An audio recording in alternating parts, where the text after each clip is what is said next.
शांति करो श्री राम, जग में शांति करो। शांति करो श्री राम, जग में शांति करो। शांति करो श्री राम, जग में शांति करो। शांति करो श्री शांति करो श्री राम, जग में शांति करो। शांति करो श्री राम, जग में शांति करो। शांति करो श्री राम, जग में शांति करो। शांति करो श्री राम, जग में शांति करो। शांति करो श्री राम, जग में शांति करो। शांति करो श्री राम, जग में शांति करो। शांति करो श्री राम, जग में शांति करो। शांति करो श्री राम, जग में शांति करो। शांति करो, शांति करो श्री राम, जग में शांति करो। शांति करो, शांति करो, शांति करो श्री राम, जग में शांति करो। शांति करो श्री राम, जग में शांति करो। शांति करो श्री राम, जग में शांति करो। शांति करो श्री राम, जग में शांति करो। बहुत बहुत धन्यवाद माला, बहुत बहुत धन्यवाद शबनम जी। साधक क्षणों कल ही हरिद्वार से लौटा हूँ।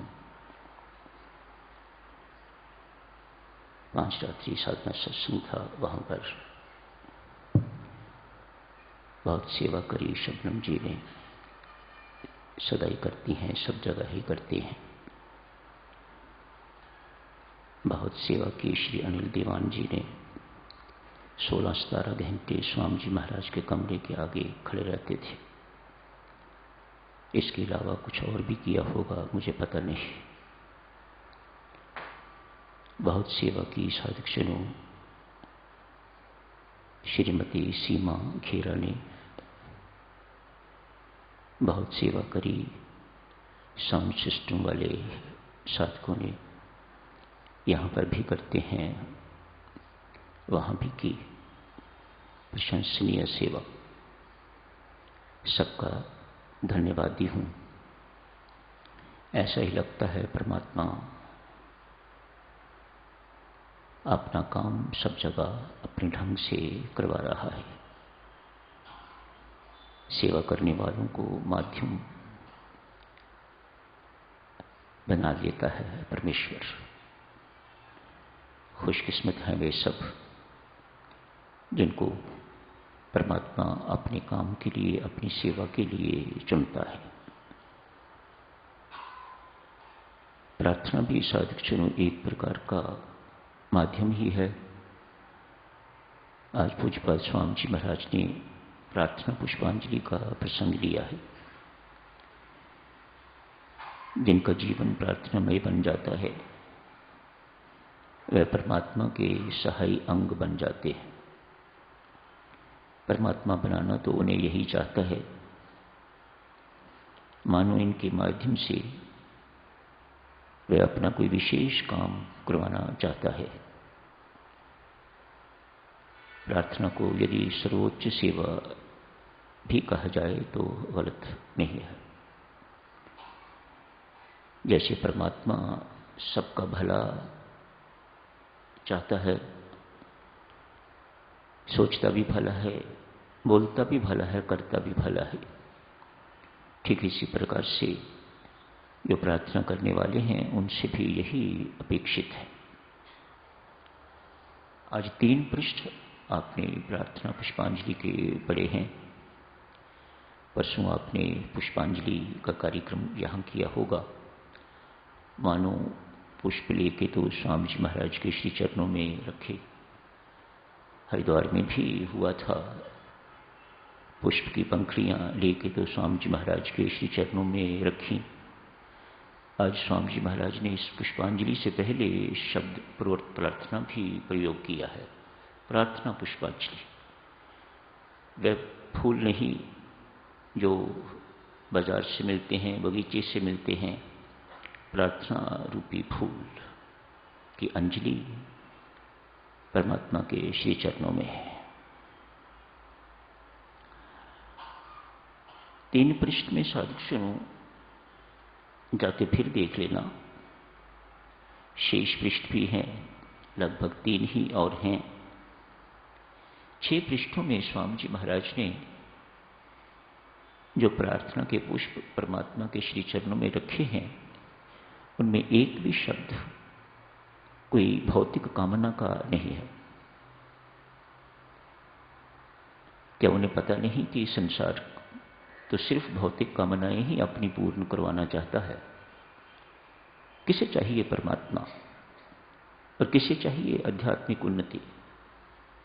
कोई अपना आंख का रोग ठीक करवाना चाहता है, कोई निसंतान है तो उसे संतान चाहिए, कोई चाहता है कि मेरे घुटने की सर्जरी ठीक हो जाए, कोई रोगी है किसी प्रकार का उसका रोग ठीक हो जाए, किसी के ऊपर कोई मुकदमा आया है उसका मुकदमा ठीक हो जाए, जीत जाए, किसी का बिजनेस थोड़ा नीचे हो रहा है तो वह चाहता है कि ऊपर हो जाए, फिर और ऊपर बढ़ता जाए। सबकी कामनाएं तो इसी प्रकार की हैं। यहां प्रार्थना कोश में इसी प्रकार की समस्याएं आती हैं। जो प्रार्थना करने वाले साधक हैं उन्होंने देखा होगा कि किसी को कोई आध्यात्मिक समस्या नहीं है। स्वामी जी महाराज ने 6 पृष्ठों में कहीं नॉन आध्यात्मिक कोई बात ही नहीं की, चर्चा ही नहीं की है।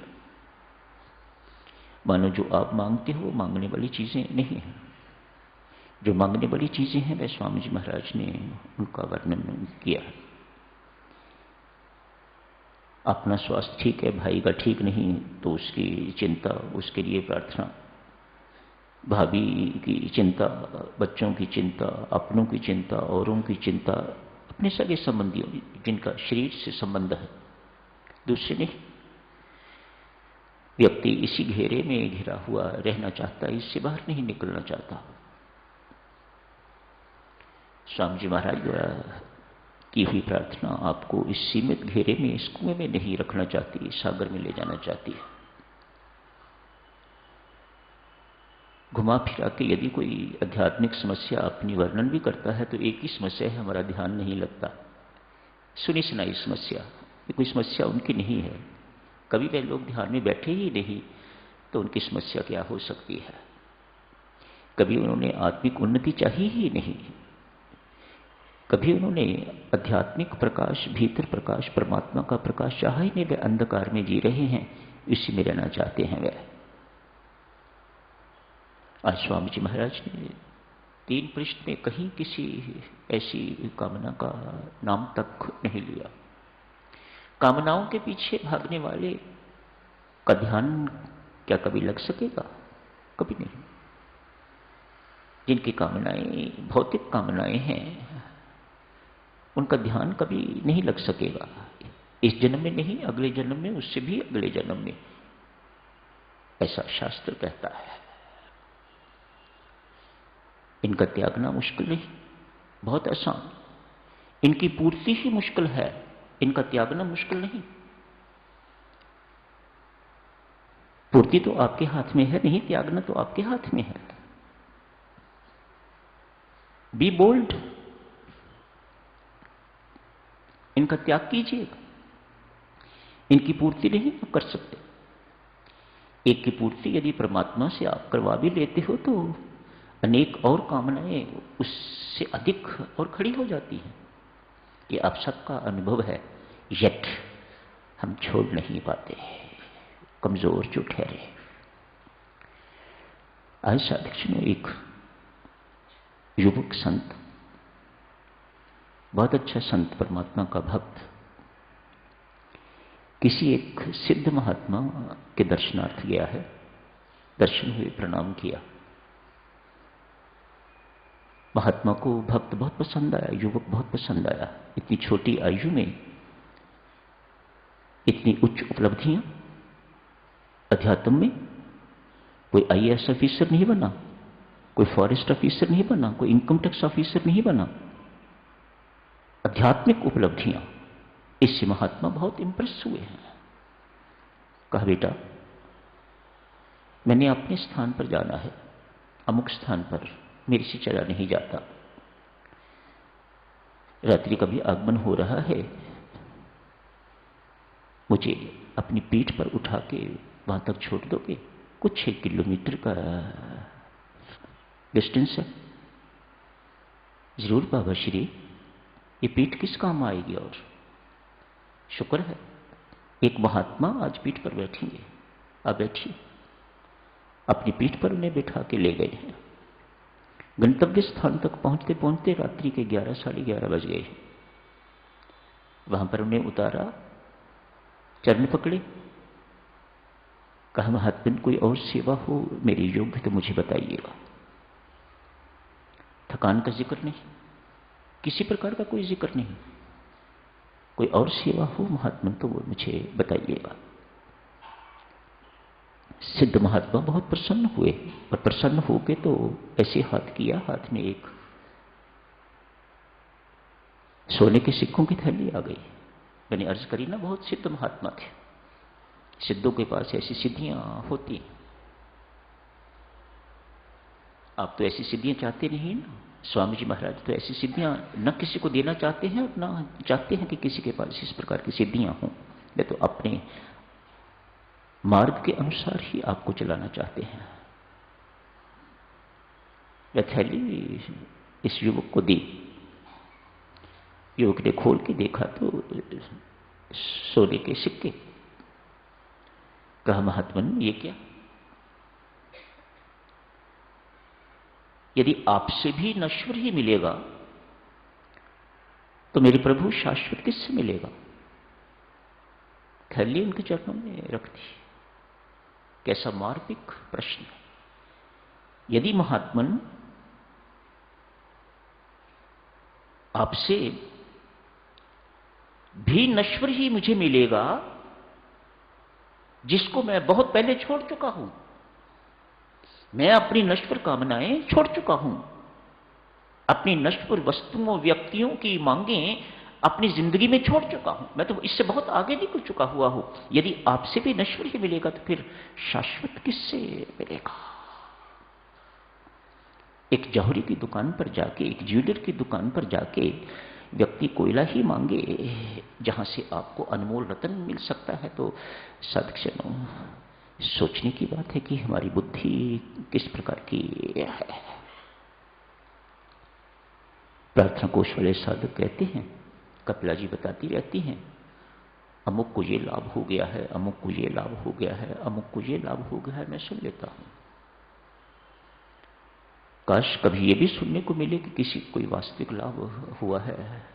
अभी तक ऐसा सुनने में नहीं मिला। कल जारी रखेंगे साधक जन इस चर्चा को। आज यही समाप्त करने की इजाजत दीजिएगा। धन्यवाद।